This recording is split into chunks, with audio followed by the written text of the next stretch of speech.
Good morning. Welcome to Hobby Evolution episode 440. It's a Tuesday. What is up? Good morning, Jenny, Uncle Rich, Zach, and it's a good topic from Brad. I completely stole the idea from Brad. I wasn't going to talk about eBay comps because I had kind of just given my opinions in the chat in talking about Texas Card Dude. Check out his channel. Yesterday he discussed eBay comps. So I just wanted to give my opinions because I use eBay comps on a daily basis throughout the night. Was actually, and I have an example that I was using this morning on some cards I was listing as I was brewing coffee. So I just wanted to share my opinions on eBay comps. Zach, what's up? There are times when comps make sense, and there are other times where book is better. That's a good point, and kind of goes along with what Jenny asked in the chat. Do you use eBay solds for selling is for trades? I don't really use book value at all anymore, but I think for trades, I think that's probably a better I think that's more fair because in a trade because and here's the thing about comps, which I'm going to get into, is they're so fluid. The market, especially in this day and age, is so fluid and it's not black and white. It's so gray just with any comparable. In trading cards, especially. It really is like a stock. Throughout the day, the price is gonna go up and down and really to more of a degree cryptocurrency and how volatile cryptocurrency is. Trading cards, especially in the past 18 months, have been just as volatile as what we've seen in the crypto world. So yes, so I would say in trades, book is probably a fair assessment. But personally, I don't. Um, there are times when comps make sense. There are other times where book is better. And yep, that's exactly what Rich said. Curious what scenarios you see book is better. What's up, Justin? Good morning. Good morning, Eric, Matt. Good morning, everyone. So I'll just dive right into the topic today on eBay comps. And again, check out Brad's video, Texas Card Dude. He talked about this yesterday, and I just wanted to share my opinions and discussion on comps. Matt says that's because the same people or money is being exchanged in and out from them. It can go up and down just by one pro game. Take Brett Phillips, for example, big game, everyone won cards 2 hours earlier. No one cared. Exactly. And catch that for 24 hours because then boom, we're on to the next player with a 40-point game in the NBA or a 4 touchdown game in the NFL. So, and Rich clarifies thinly traded cards is a good idea for what I mean. Yep. And I would completely agree with that. Rich wrote an article for GTS last year based on a Kingsbury. So I think, in my opinion, and I'll just get right out and say it, I think eBay comps are the best, most accurate, and I'm going to qualify most accurate with an asterisk if you're comping correctly. And I'll dive more into that. But I think eBay is the best platform. It's you're going to get the widest array. It's the biggest platform with trading cards. It's the longest running, 25 years. So I think eBay to find the most accurate comps, it's going to give you the most, for the most part, the most real time data as far as what solds go. And yes, you can't comp the $25,000 listing price of the 1990 Fleer Jose Uribe.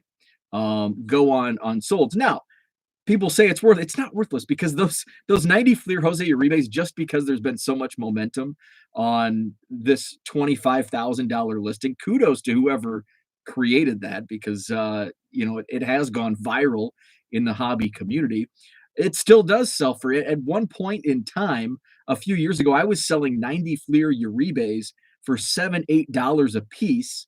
I was picking up complete sets at card shows for $2 or $3, selling the Uribe for $7 or $8, and then I still had I could keep the Cubs, and I had Bo Jackson and Ken Griffey Jr. and all these superstar cards. So there is a market. I think the market has flattened on the 90 Fleer Uribe. I think its time has, know, come to an end. The $5 to $10 sales, but those were true and legit sales. And no, it's not money laundering. I know that was a big thing. The thing is, it has to sell for any money to be laundered. And I don't think there was any sales of those crazy amounts for Jose Uribe. So Rich says there were exactly 2 of that card which sold on eBay and completed sales. Matt says, I think you were right with eBay in regards to where to start, but I feel you should sell the best cards on the high-end auctions versus eBay. Absolutely. And again, and that's why I say it's not black and white. It's completely gray. And here's where I'm going to go in. eBay is the best raw cards, lower end. And when I mean lower end, I'm not talking the 1952 Topps Mickey Mantle. eBay is not going to be the place where you're going to comp a PSA anything or any original, authentic 1952 Topps Mickey Mantle. It's not going to be any rare pre-war card. eBay is not going to be the most accurate, comp platform. That's where, as Matt mentions, you're going to go into the high-end auctions. You're going to look at Golden. You're going to look at REA. You're going to look at Heritage, those auction houses for the higher end. Now, I don't deal. Look behind me. I'm not dealing in 52 Topps Mickey Mantles. I'm not dealing in PSA 10, whoever the hot new rookie is. I'm not dealing with that because, and I'm talking raw cards also. I'm not talking PSA. I'm not talking graded cards because I'm not in that world. I have up for sale in my eBay store of my inventory. I have slabs. I think there's probably, and for the most part, slabs are it's unless it's a rare card, as was mentioned, like with Rich's example, where if there's only 2 sold, it's going to be a little more difficult to those comps. So it's not just black and white. You're not going to say, well, X is the best comp platform. Y is the best comp platform. It's all a gray area. It's, what I sell, and yes, I'm selling on eBay. What I sell is the best comp platform. And I'm soccer, just random soccer rookie cards. And I know nothing about soccer, so I have to comp everything when it comes to soccer. Baseball, I pretty much know I'm going to list this card for $1. I'm going to list this card for $5. This card's a $10 card. I just know the baseball market. Soccer, I have no idea. I was going through a stack. I was just going to put them all in top loaders or card savers and put them in my dollar box because I probably paid 2 cents for them. And as I was going through, and I've made a few sales, comped at $40. So that's why I'm comping all my soccer cards. So one of which was a 2020 rated rookie, purple Astro parallel of a player named Jared Bowen. I didn't even know what in I'm still like the thick weeds of Panini parallels.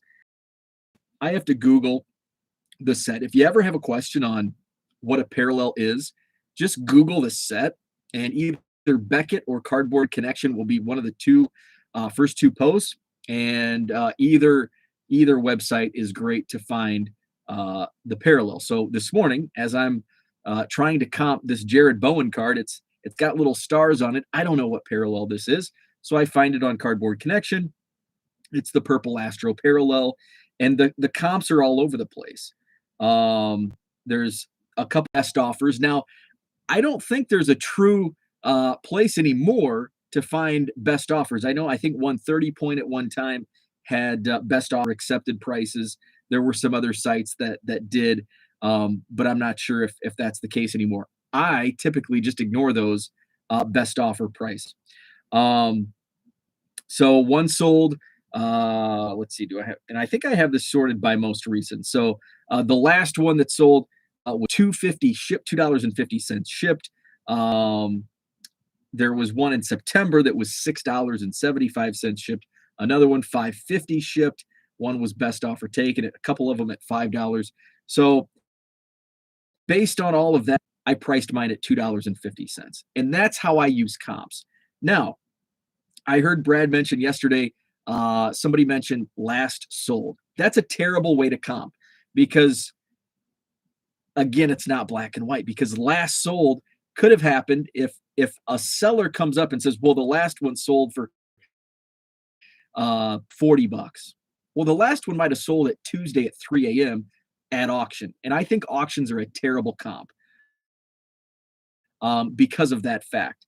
And you can look at auctions and the prices fluctuate rapidly. And yes, I know there are some are manipulated, some buy it now prices are manipulated.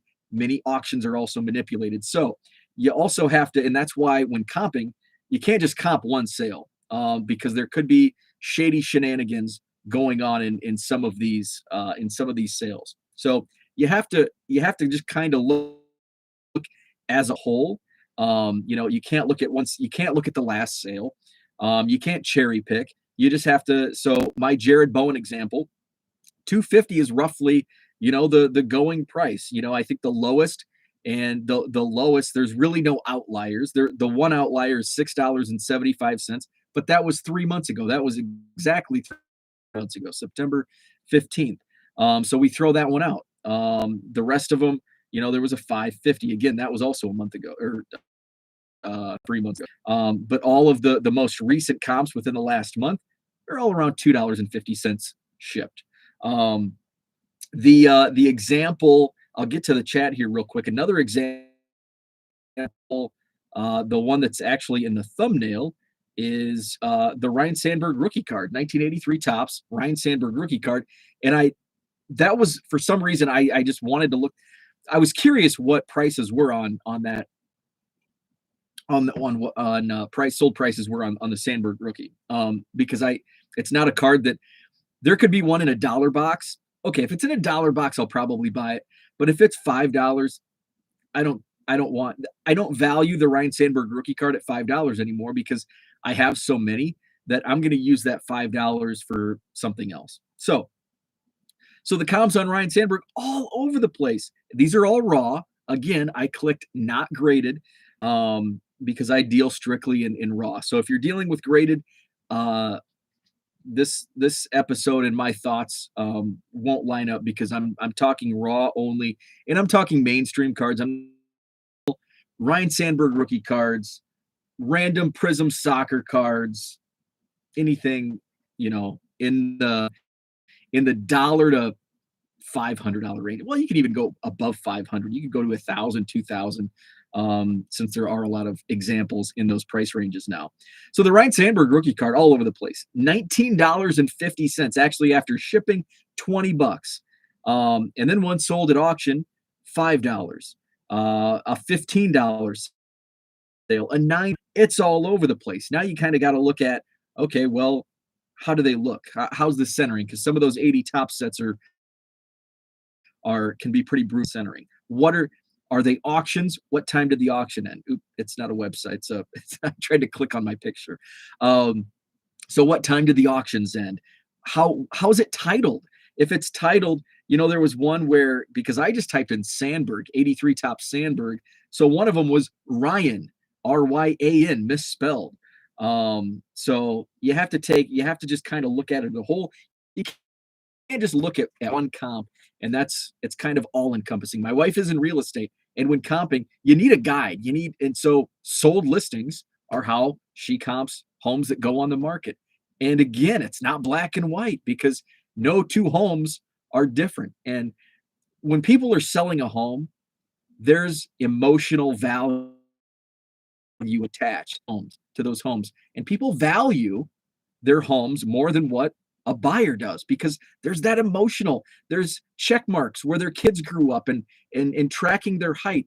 There's memories of birthdays and holidays, weddings and funerals. There's a lot of memories attached. So there's that goes into people's homes. But when you're going to buy a home, there's no attachment. It's just a home. In 40 years, if you buy the home in 40 years, you will then have those emotional attachments. But going in to buy a new house, you're not going to have that. So people value their cards in the same way. Maybe grandpa gave you a Mickey Mantle, not rookie card. Well, there was that story. I think that was a fake story.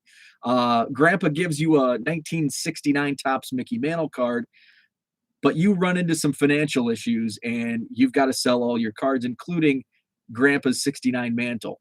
You value it more than what anybody else does, but gave you that Mickey Mantle card. So in some cases, we have emotional attachments. So we value our cards more than what they're likely worth. Another thing, we may have bought those cards in March when the market was up here. Now the market's down here, and our $100 card is now a comp of 75.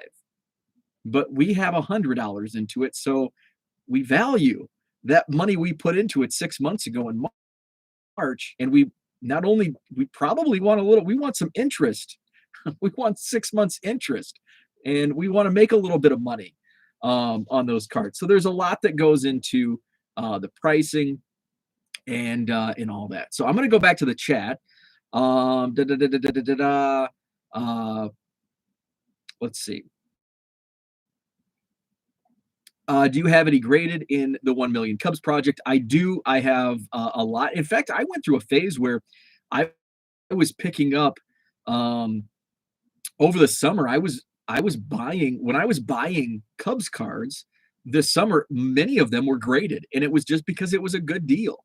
I was sitting Wisconsin Dells card show, and I had my sign, and so it was a father-son combination.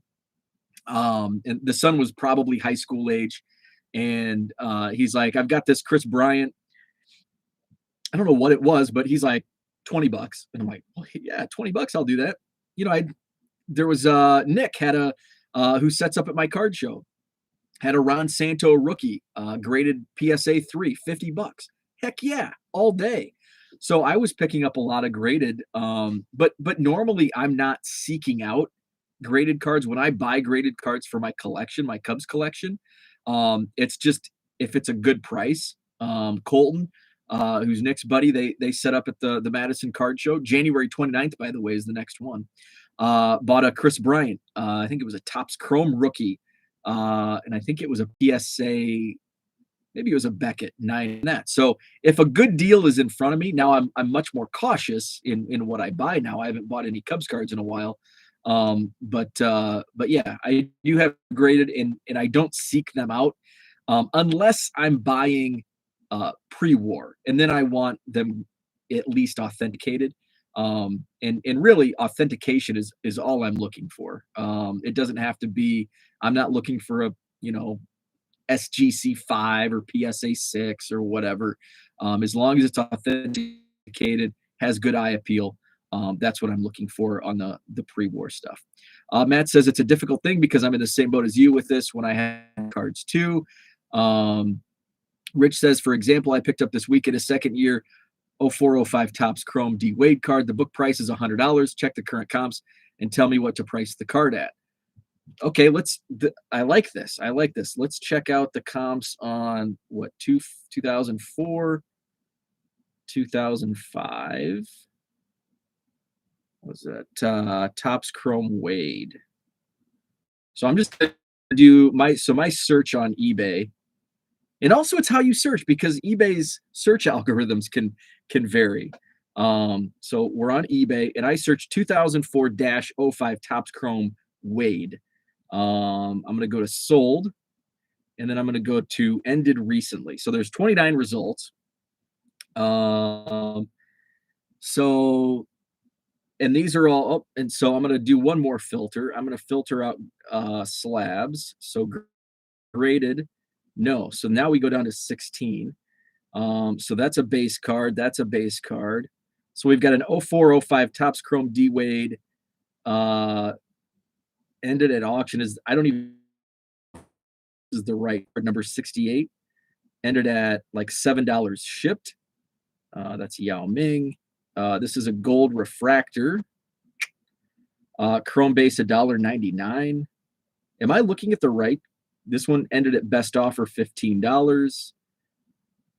Topps Chrome D Wade ended at $9. Here's an outlier at $57.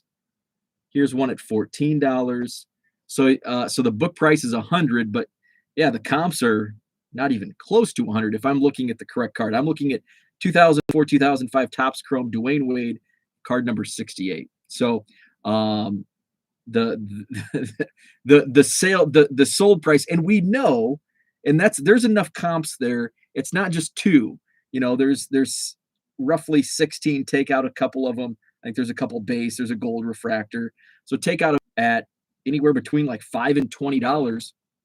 And those are, there's enough there that I don't think there's any shenanigans going on with people trying to manipulate the market on the sold prices.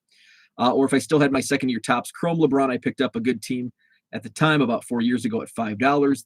Check book price now and check eBay comps on that card and tell me what to do. Herman, what's up, Herman? Good morning. TCDB always has listings and photos with parallels. Zach says, when you check book, what are you referring to? Which source do you recommend? Zach also says 130 point has the best offer still. Okay. I haven't used 130 point that much. Let's see. Herman was on the road last night. Dan, what is up? Good example with the houses. Another key factor in all of this also applies to seeking homes is, do you actually want the item to sell? Boom. Zach nailed it. Zach, you nailed it. I have cards now. I have over 8,000 cards listed in my eBay store, and many of them, most of them, are listed under because I can. And what I mean by that, I know that sounds arrogant. I can because I have pennies in those cards, so any profit is profit, and I can use that to continue to build. So on comps because I don't have much into those cards. But I have one example. I was prospecting Esteury Ruiz, who is a middle infielder for the San Diego Padres. The reason I've been following his minor league career is because I had a bunch of Panini points from products I bought at Black Friday several years ago. I ended up a few of them were redeemed, but many of them were just kind of not getting redeemed. So I'm like, can I get Panini points? And I picked up some Cubs autographs, and there was this prospect, Esteury Ruiz, and he was a young, I think these Elite Extra Edition that I redeemed them for, he was maybe 16. So I'm like, hey, these are lottery tickets, basically. These are scratchers. So I picked up like 20 of them with my Panini points. And then I followed it's like, okay, hey, this is good. He came close to the top the Padres organization on prospects. There was a PSA 10 like refractor auto I picked up for like $50 about 2 years ago. So I have $50 into it. It's come to the time where Ruiz is no longer in the Padres organizational top 30. He's still in the organization. I think he'll be in AA this next year. But he's getting, I think he's like 21, 22 now. So he's getting old. The minor leagues is as disappointing as that sounds, 22 years old. So now it's like, okay, I haven't listed the Elite Extra Editions yet. Because those are basically, I paid shipping, and that was it. But I've got $50 tied up from 2 years ago in the Ruiz PSA 10 refractor auto. I'm just gonna try to liquidate. But guess what? I have it above comps. I think the last, and it's PSA 10. There's a lot of comps out there, but it's probably recent sales. I don't know, $40. It's probably not worth 50. It's definitely not worth what I have currently listed for dollars. Why do I have that? Because what Zach said, I don't actually want to sell the item. I still consider it a lottery ticket, but hey, if I can get $100 for this card, great. I made a little money, didn't quite double my money after fees and shipping, but I made a little bit of profit. If it doesn't sell, I don't care because there's still a chance. I'm holding out hope that Ruiz can make the big leagues or make a big. So there's many instances like that. And Zach, I'm glad you brought this up because this also ties in, and you've probably heard me tell this story in the past about comps. Dylan Cease. I was big on Dylan Cease in 2015, 2016. Now, this was before my 1 million Cubs project, and I was doing this as a prospector. I was looking to flip Dylan Cease. I was hoping that I could buy low, sell high on his prospects because he had a great pedigree. So I bought a gold refractor auto, Dylan Cease, for $35. And the price kept going up and up. But then I didn't really want to sell. And then I started the 1 million Cubs project. And it was around the time Cease was coming up now with the White Sox, and his market kept going up.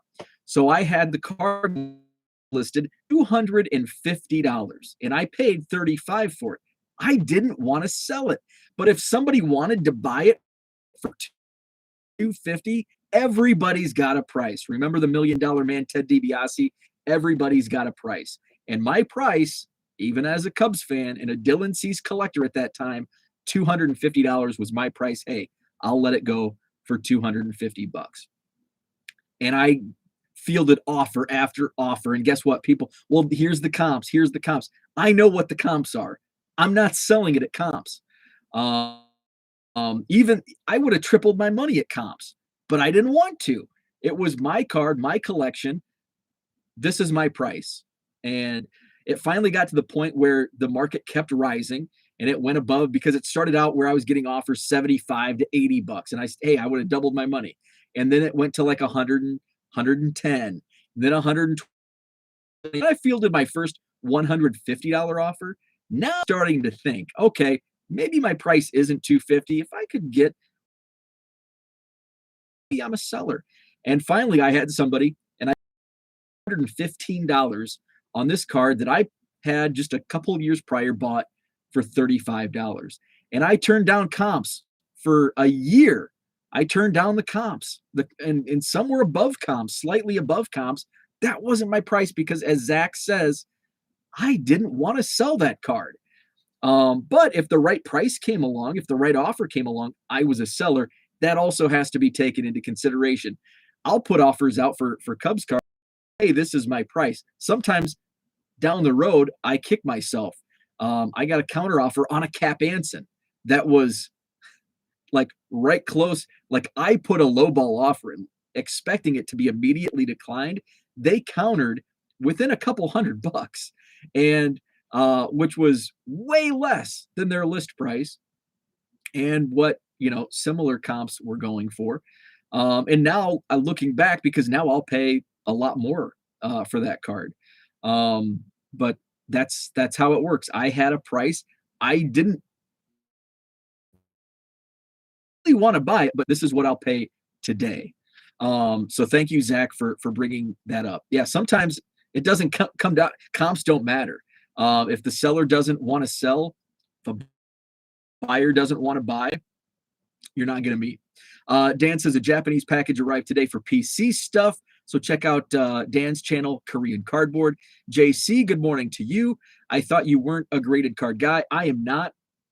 I have in my inventory, my sales inventory, I have several slabs, mostly because it's pre-war and I just want it for authentication reasons. Sometimes it's just a good deal.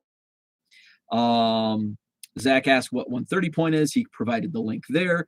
Yes, you are looking at the right card. Okay, so yeah, so that D Wade, the comp. So Rich, in that instance, book is way off in my opinion, because here's a number of sold, and if that were my card and there was that big of a cavernous divide between book value and eBay value, and it kind of depends on the player. Now Dwayne Wade is retired. I think. And his value is, or did he hang on to another team? If not, he's on at the end of his career. You know, I'd look at the comps. I think what the outlier was what 20, 25 bucks. If it were me, if I acquired that card, I'm looking at the comps. I'd probably $20, $25. And it depends on the player where they're at. Are they a backup quarterback, a backup point guard, a prospect in baseball on their way up, or are they, in the downside of getting set to retire? Another thing, D Wade's probably going to be a Hall of Famer. I think that's probably a given. So you could see another spike when he goes into the Hall of Fame. Let's see. Jenny, I just added the link. It can run slow at times, but similar to eBay sold, but will show best offer accepted. Not enough staff for pricing at Beckett. Zach says it helps me a lot when I update trading card database prices so the median price gets corrected. Rich says when you have to consider all the new stuff they have to price and the players who are hot right now. Yeah, it's such a volatile market now in the internet age. In 1991, and that's in the header I have.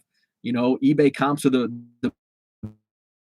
decade of 19. That is in 1991 at card shows. People walked around and I still see people walking around with Beckett's, and it's great because it's usually the guys that have their notebooks handwritten out with what they need for their sets, and they've got their Beckett and they're looking up prices on the Beckett. And you can do that with it, and I think Brad even mentioned this yesterday with the vintage, because the vintage market isn't volatile. Now, I just sold a Tyler Huntley card. Tyler Huntley was the Ravens' backup quarterback. He got sprung into action because Lamar Jackson, we all know the backup rookie card market for quarterbacks. And I would have put that in my eBay store for 99 cents. And it probably this week would have gone in it because it was in a pile that I was getting ready to put on eBay. But then all of a sudden he goes in and has a decent game for the Ravens on Sunday. Put it up for $2.50 and boom, it sells instantly. And Lamar Jackson may come back this week and Tyler Huntley cards are back to 99 cents. And when you're printing a publication, you can't make those corrections fluctuation. So, but vintage market doesn't have that volatility. So you can bring a Beckett to look up 1971 tops, and it's going to be pretty accurate. So let's see, where are we at? Jenny says, and speaking, I just sold a 1973 tops card out of my eBay store as I mentioned that. Dan says my Samsung Lions didn't re-sign a 9-year star player and fan favorite. Upset about that. How was Monday traffic sales on eBay? Monday was slow for me. It was pretty good Sunday night into the overnight, but throughout the day it was super slow. And then I saw some traction late at night. I get sales late night, early mornings. So my Monday sales were lower than what I would have liked. Actually, just a tick above Sunday sale which were also lower than I would have liked. My 30-day numbers, I'm down 16% in the last 30 days. That's to be expected. It's December. We are now 11 days away from Christmas. So I expect my sales to kind of just tread this crappy pattern for the next few weeks. Jenny says I do that with Sano. I want the 50 for $35. I don't see anyone buying it for that. I'll wait 6 months and they'll put $5 on it. Yeah, absolutely. And there's a lot of cards that I have just kind of I don't have a big watch list, but every once in a while I'll check. There's some Cubs prospects. David Bodie was a perfect example for Cubs prospects when he came up. And here's the true collector in me that it's also it's now a true full-time business. At the time it was a side business, but I had a David Bodie. David Bodie was a Bowman retail autograph a couple years ago. And the Bowman retail autographs for David Bodie came out at, I I think like 20 bucks, which was high. Retail paper autograph, and he wasn't even a 20 bucks down on a because this is and it dropped, and I think which was right around my target price, but I had to 3 weeks after release because the it's hot. The Cubs are a hot team for collectors, so I had to wait a month. I picked it up.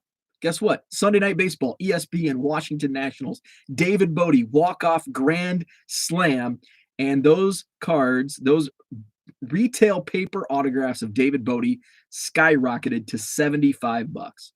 So the business side of me thought I'm going to sell now because in 2 weeks I can buy it back for 10 bucks again. But the Cub fan, the Cub collector in me says, no, this is a fun story. I bought this card. It started at 25. It came down. I bought it for 10. Now it's 75. And in 2 weeks, it's going to be 10 again. And it did drop, but I think he ended up having like 3 walk-off. I was in Wrigley for one of his walk-offs in the 10th inning against the Cincinnati Reds. And that retail auto stayed at it dropped after that peak of $75, but I think it ended up settling around 20, and I'm sure it's probably 10 to 15 because he is a regular on the team. He stayed a regular on the team. Rich priced it at $20 retail. By the way, you were dead on with me on that. Perfect. Yep, that's right where I would have went with that. Jenny says, I think people see serial number and think huge money, but it's not, in my opinion. I list tons of under 100 serial number cards for under $5. Yeah, I have some Score Football is a perfect example. I have some like numbered to 25 Score Football that are in my store for like $1.50. And in fact, I don't know if the Miles Sanders is of 20 or of 100, but it's $1.50 in my store. And there's a lot of cards. Dan says Bodie and Zimmer are we equals in that? Yeah, Don Zimmer. I have hundreds, if not thousands, of Don Zimmer 89, 90, 91 Topps cards. I wrote the blog. I pulled just from one box. I pulled like 50 or 100 91 Topps Zimmers that were selling for $10 or $15, and I thought about selling because I could have sold 100 91 Topps Don Zimmer cards and had the money to buy a Cap Anson, Allen Ginter, original, authenticated Cap Anson, and still had 300 Don Zimmers, but I just couldn't part, and I can't part with my Cubs. And every once in a while, I'll part if a kid wants, if somebody says a Rizzo collector, or I've traded. I traded one of my Dylan. I gave Porter a Dylan Cease Chrome Auto. I traded another Dylan Cease Chrome Auto to a trading partner from Miguel Amaya because he didn't have a Cease and I didn't have the Amaya. So I do trade. I don't know if I've sold any outside of the Dylan Cease Gold Refractor that I talked about earlier. I think that might be the only Cubs card I've sold since I started the 1 million Cubs project. Everything else has been I've traded away, but when I've traded for Cubs cards. But I haven't sold any besides that Dylan Cease, and that was within the first couple months of the project. So same thing happens when whoever hits the first home run of the season, everyone grabs their autos. Yep, absolutely. So that's what I wanted to share. I just wanted to give my thoughts on eBay comps. I think it's the most accurate platform for comps when you're comping correctly and on the right cards. And when I mean right cards, I'm talking raw, anything from $1 to, now in this day and age, a couple $1,000 can even be, if it's not like a rare cards, it's going to be tougher to comp just with anything. It's going to be harder to comp. It's like go back to real estate. It's, if there's a home that's just outside the city limits, that may be a 10,000 square feet mansion, and it's a $1.5 million house, the neighborhood and everything else, it may be a small town. There's no other comps what's a comp in a small town for a 10,000 square foot when everything else is 1,000, 2,000, 3,000 square feet. So um, just like that, especially because Cease collects. I did not know Cease collected. I was not aware of that. Now, I do know, and Dylan replied to one of my tweets, I think back early on in the project, because I was listing my Cease cards in Trading Card Database, and Dylan mentioned his uncle has a pretty extensive Cease collection. And then I kind of, when I sold the gold refractor, it was kind of like, okay, this is the end of my Cease collecting. Although I still pick them up, especially even White Sox ones, I just pick up to put on the side in case I do start another Dylan Cease collection. Um, so that's what I wanted to share this morning. My thoughts on eBay comps. Um, have a great day. I did list yesterday. I listed about 225 cards in my eBay store, mostly 1973 Topps baseball singles.